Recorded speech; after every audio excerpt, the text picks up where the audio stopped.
Out with Chuck Brown, the living legend, the godfather of go-go, no doubt about it. Now, we were talking a little bit earlier about people and acts and voices who have come and gone and who haven't been able to maintain themselves like you have. And I'm sitting here looking at your album cover. We got this dropping today, DVD, CD, collection, a whole bunch of music on it. Yeah, you got a triple package. Yeah, triple package going on.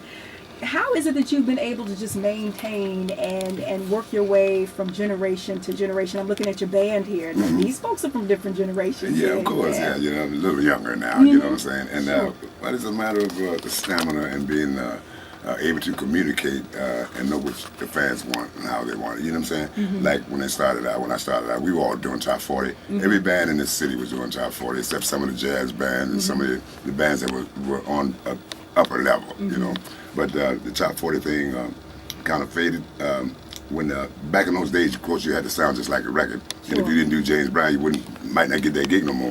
But it kind of faded out when you know, as time went on, we started doing go-go and communicating with the audience, call and response back and forth, and being nice to people and giving them attention and requests and things like whatever they ask for, try to give it to them. You know what I mean? But not most people are responsible for birthing a whole sound. Where did it come from for you? I was inspired. What were you doing? Well, I was inspired by it. You know, I played with a group called the Los Latinos. Okay.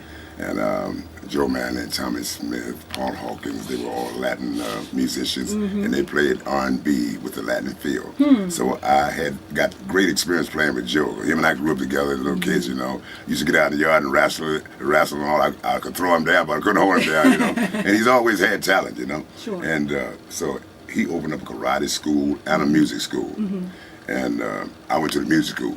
Okay. Hanging out with him. Karate school. Yeah, hanging out with him, you know. Lucky for us that you chose to go to the music school. Yeah, so Joe, I got a lot of experience from Joe. I replaced the keyboard player with my guitar. I told him I couldn't do it. He said, yes, you can. I believe it, you can do it. I said, man, there's no way I can replace the keyboard player with a guitar.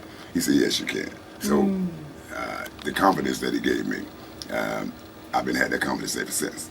And so finally, when I decided to put my own band together, which was in 1976, I took that sound with me, that Latin feel and that African groove, you see.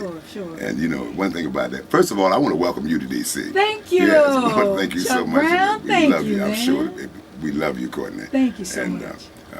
So, with the go-go sound, when I created that in 1976, I started trying to get it together in 1972. I put out We the People, and then the next year or so I put out Blow Your Whistle. Yeah, you The did. kids was riding around bicycles and blowing their whistle. And Max Kidd told me, he said, Chuck, you write a song about blowing your whistle, you know, for these school kids, they're going to love it, you know what I'm saying? I said, okay, you know, Max was a great producer, and he was a great influence in my career.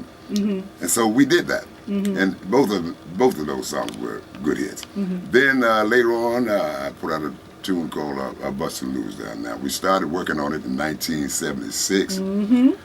And it caught on. As a matter of fact, we played it for 2 years before we decided to go to the studio and record it. Wow.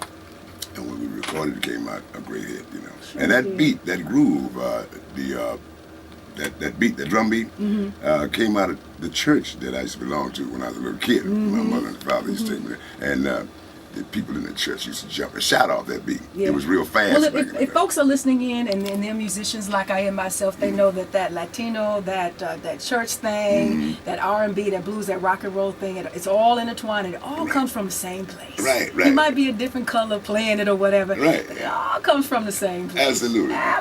Yeah, because, you know, my roots are gospel. That's right. Blues. That's right.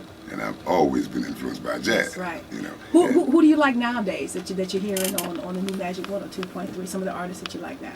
I like them all. Yeah, you like Maxwell?